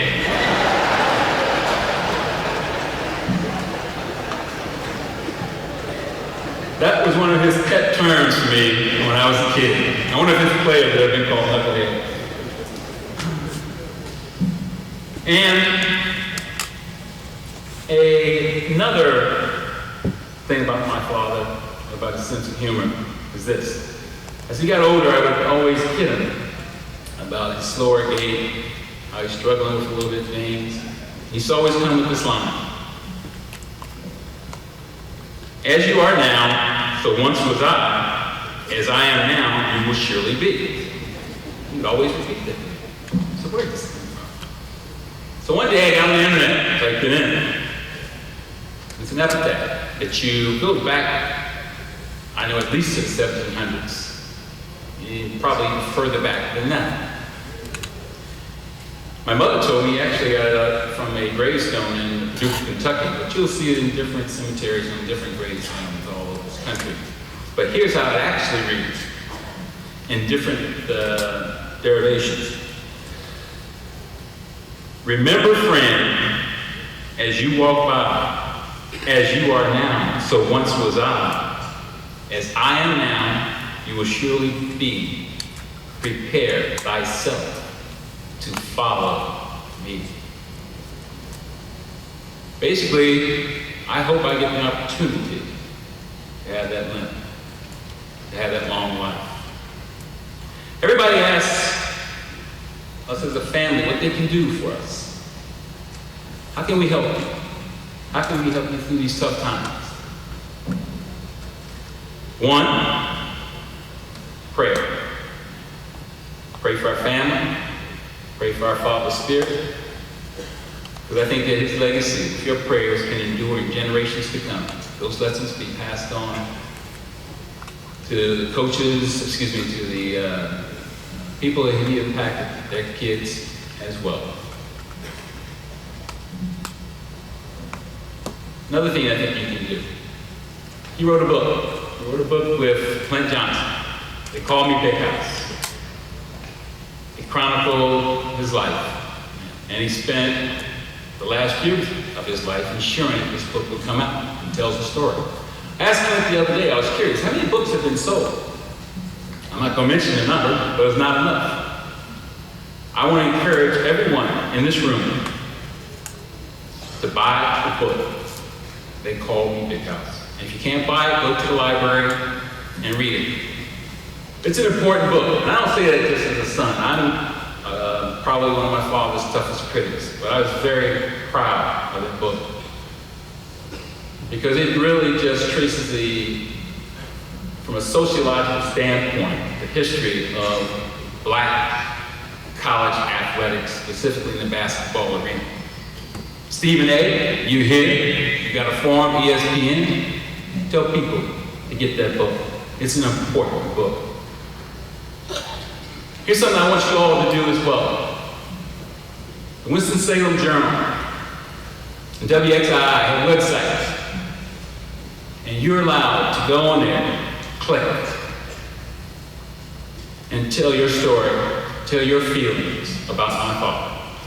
I'd like you all to do that. The reason, it's a permanent record. People put in from now on Clarence games, they'll be directed to those sites, through Yahoo, through Google. We live in an internet age. I'm going to read every one of those tributes to him. I've already read a lot of them, and they mean a lot to me. I'm sure they'll mean a lot to our family.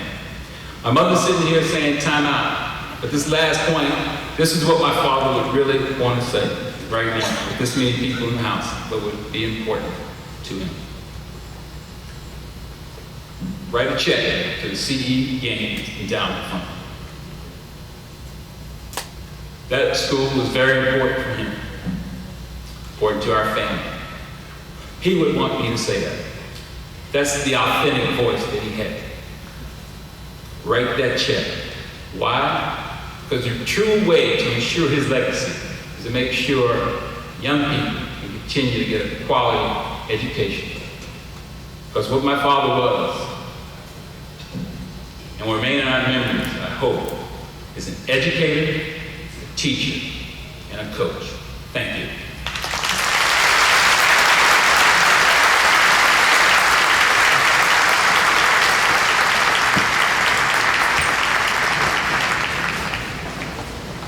Ladies and gentlemen, thank you so much. We're about done. There are several people that I think are so special, and you will too. We want to pay tribute to Coach. I understand John Thompson is here. Coach Thompson, if you're here, please come on up.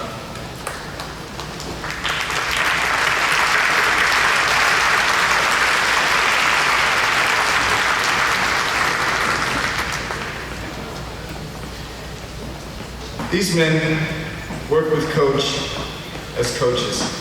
First, we'll have Coach Bobby Vaughn from the North Carolina Basketball Hall of Fame. Secondly, you will hear from Dr. Leroy Walker, one of Coach's competitors and dear friends from North Carolina Central for many years. Third, you'll hear from a fellow who knew Big House in a special kind of way. That's Billy Packer, a CBS sports commentator, Wake Forest great. And we will have words too from my dear colleague from the University of Kentucky, Tubby Smith. So we'll start with Coach Vaughn.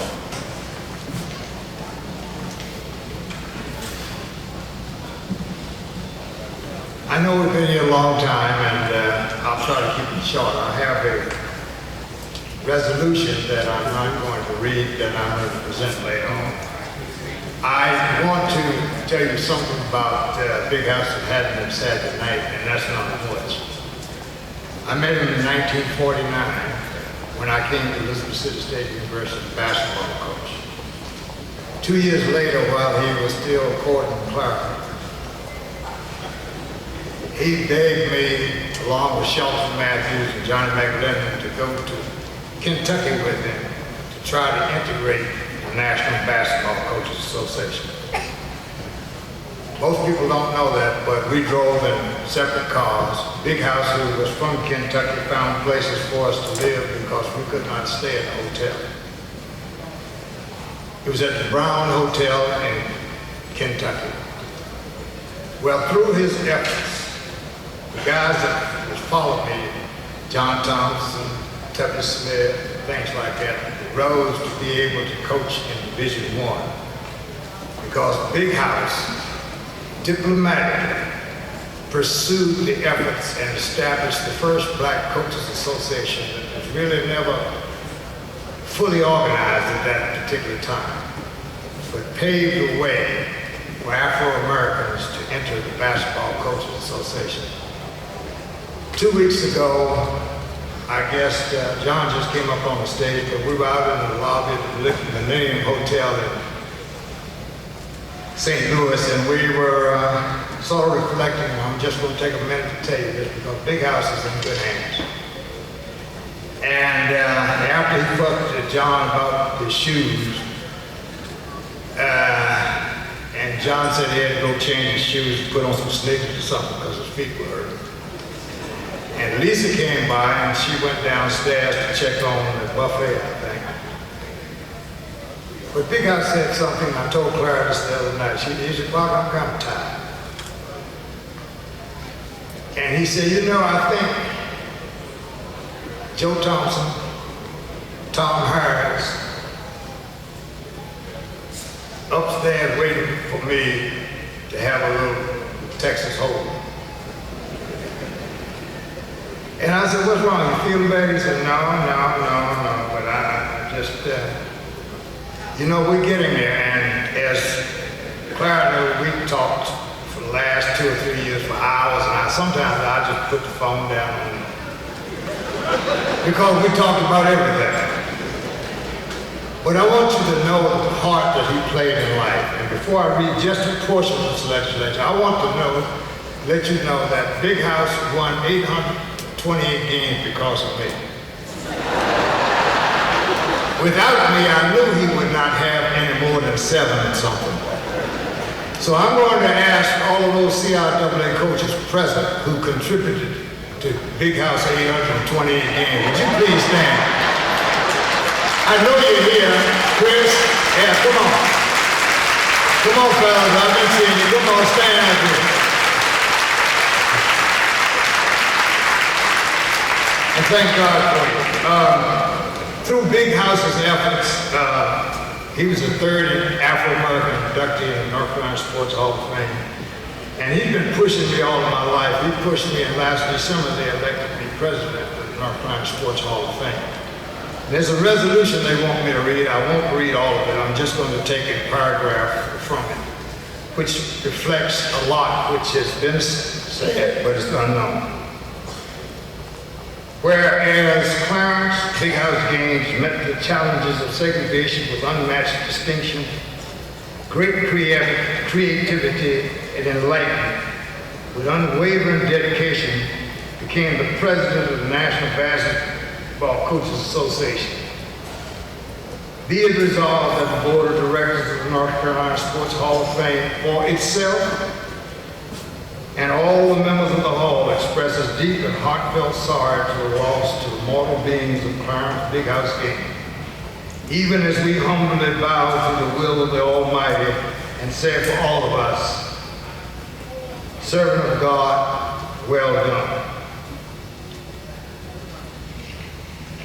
That which is contained in a full resolution will be presented to the family at some future time. We've got some other people, and I know you're tired, so I'm going to say thank you very much.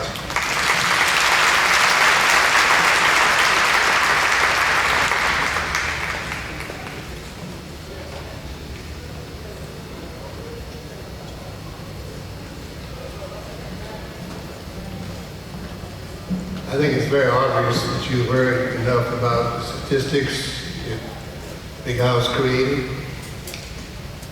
I think it's wonderful that you have heard his players indicate all the wonderful things that came about as a result of their association with Clarence.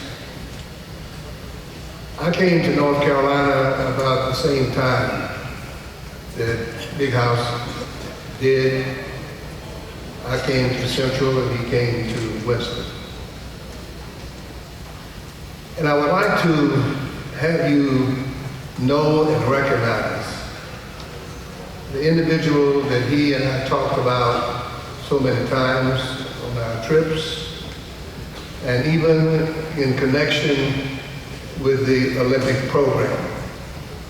Because as President Emeritus of that program, I know how much he contributed to the success we had both at the Pan American Olympic Games. And so, Clara, I'd like for you to stand up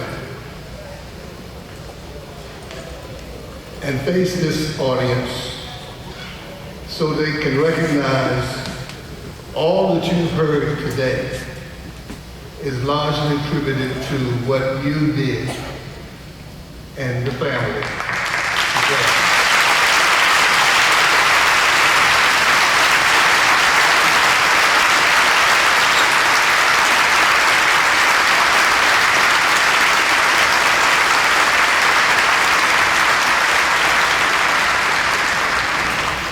And I know you will read the book and the statistics, but on one occasion, Big House and I were at Harvard University, and we were listening to Conan, the president, who's an icon in the Ivy League. And both of us together, almost at the same time, said, "Isn't it wonderful to hear this great educator summarize what we are all about as coaches?" And Conan's statement was, there are more teachable moments in athletics and sport than any other discipline in Harvard. And I think that is true for the rest of the institutions. Big House and I shared a simple philosophy together. It is probably framed best in Invictus, which he and I talked about as late as 2 weeks ago. And we sat at the same table. That on the night that covers me like as a pit from pole to pole, I thank whatever gods may be for my unconquerable soul. And in the fell clutch of circumstance, I've not winced the crowd aloud. And under the bludgeoning of chance, my head is bloody, but unbound. And so it matters not how straight the gate, or how pall and push things are to my soul. I will be the master of my fate.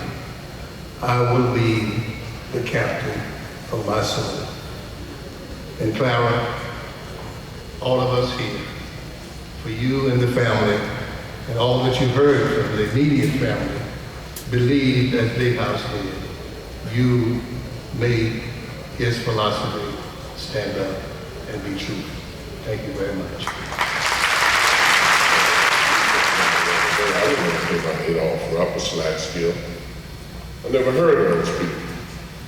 The guys that had gone to the traditional black schools were the guys who came back and told stories about men that made me want to aspire to be a coach and want me to go to college, because I had no incentive to go to college until I heard these stories, some of which you've heard today. And unfortunately, and I don't consider it a fortunate experience, I sooner or later met one of the men that I had heard about in Clarence Big House case. Now, all of y'all talking about him like he was a sweet man, but I don't know that one.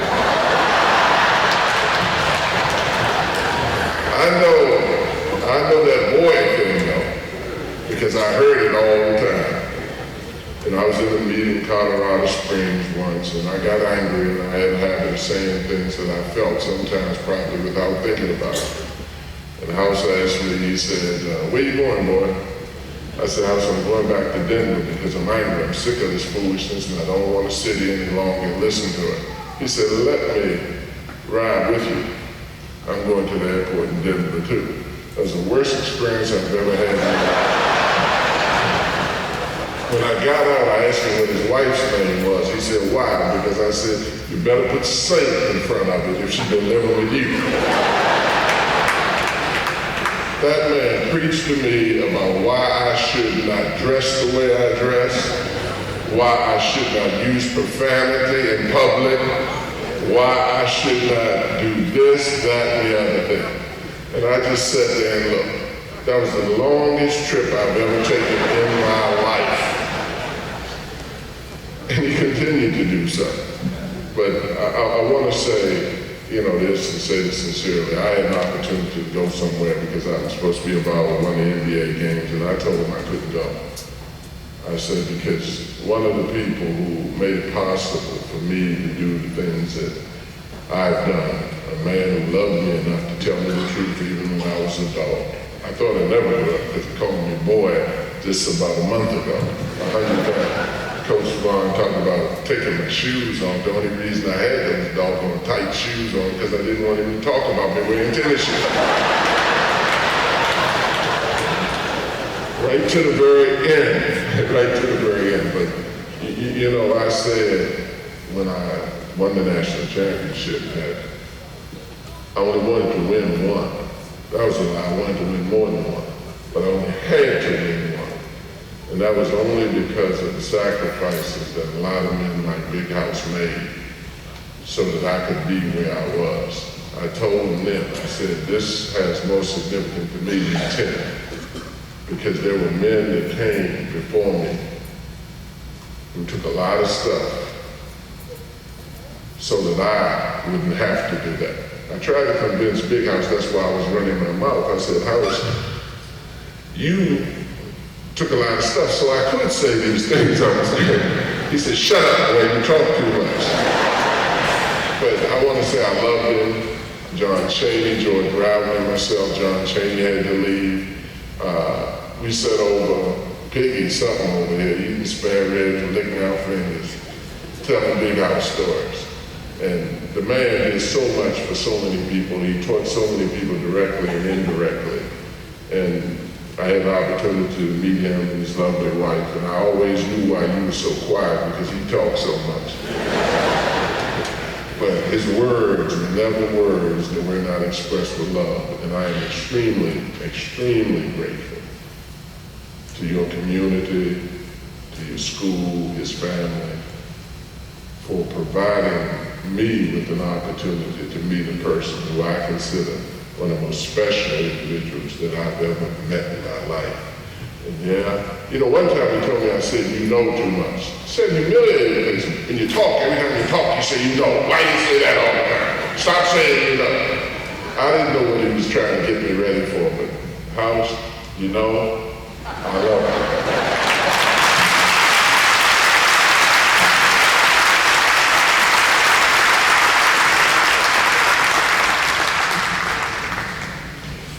Thank you.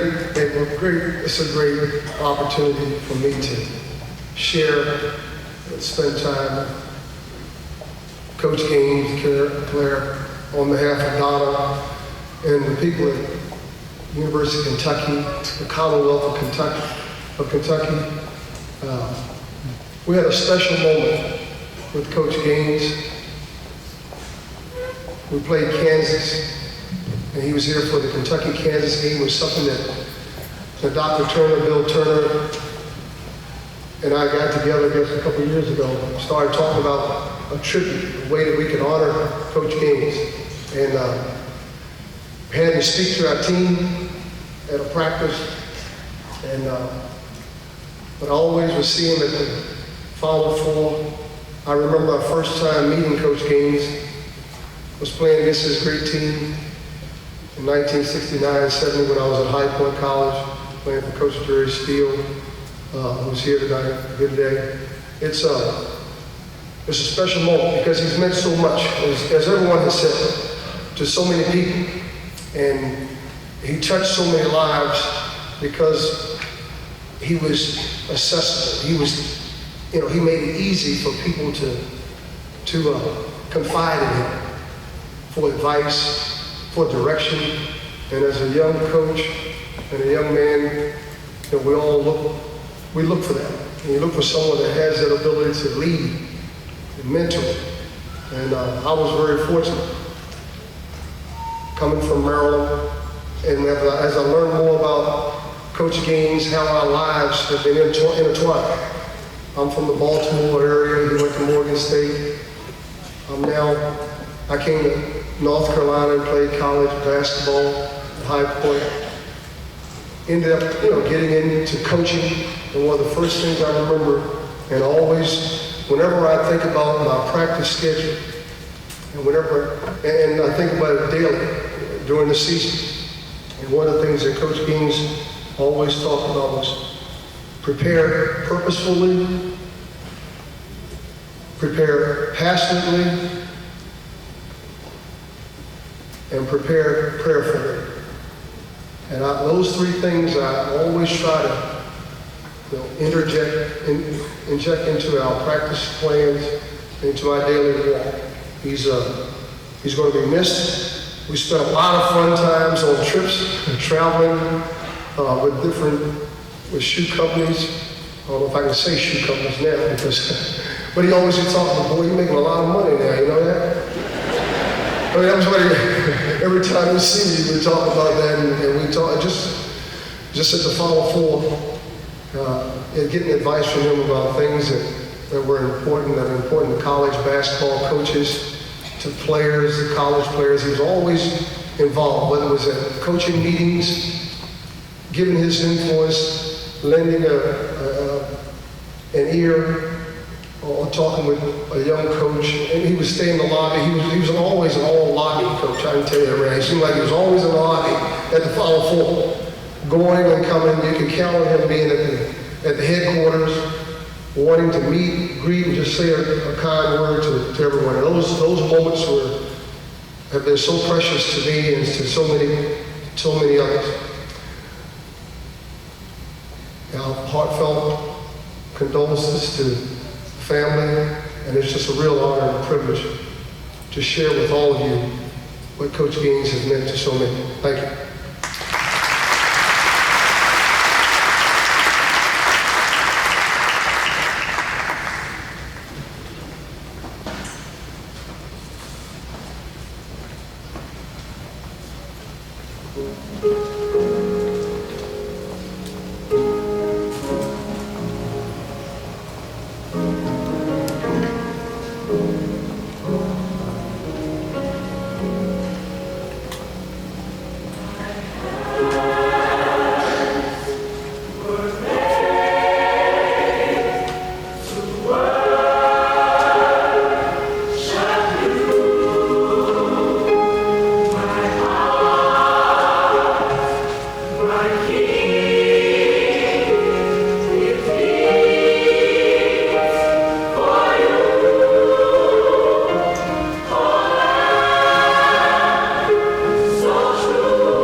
You all stay right there. It won't take me a minute.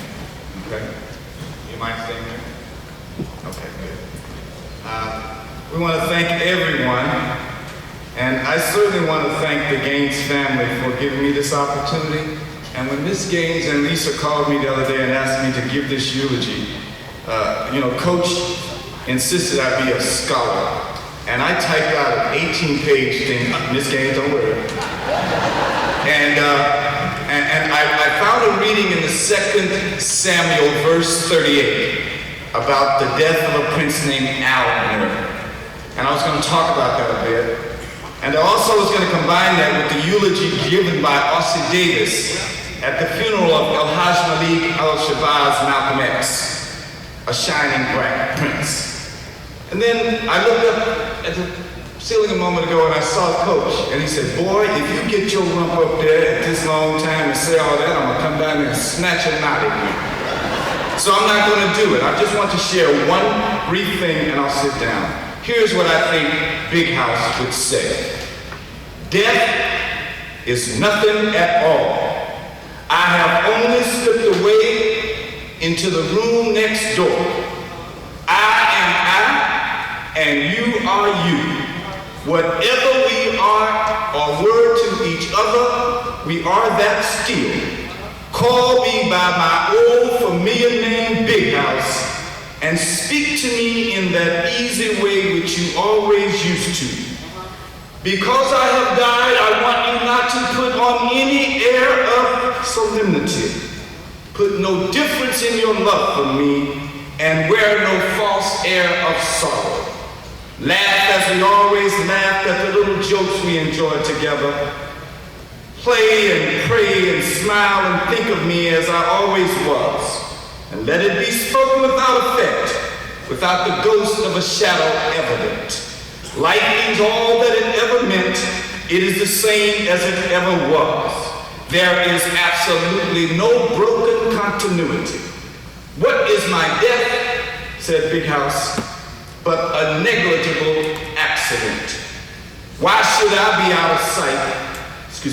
Why should I be out of mind just because I am out of sight? I am but waiting for you for a short interval, very near, just off the courtside. Go on about your business, do what you do the best, support Winston-Salem State University, call my beloved Clara like you used to call me, and I'll see you. Rest in peace, our shining black prince. We're gonna see you in infinite overtime. Thank you very much.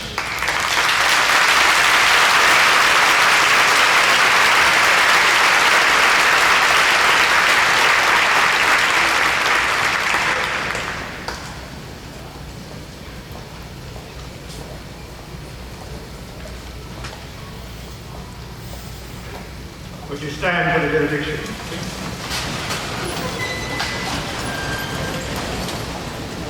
The peace of God, which passeth all understanding, keep your hearts and minds in the knowledge and love of God and His Son, Jesus Christ, our Lord.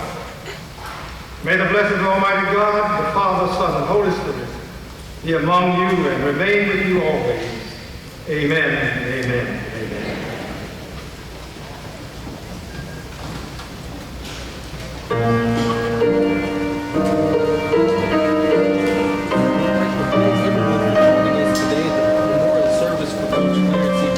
Gaines from WSSU. We truly miss, and as you heard, a tremendous friend, mentor, and teacher here.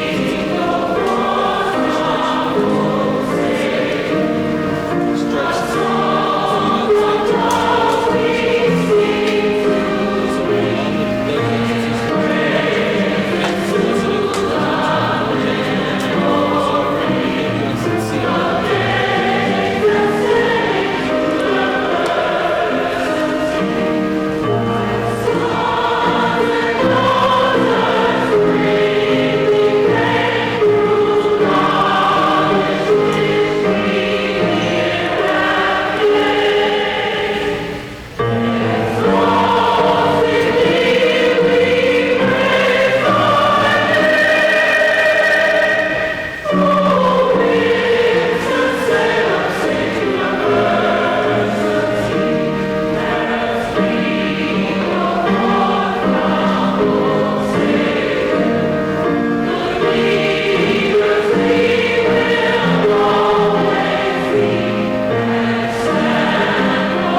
God bless you. We thank you all so very much.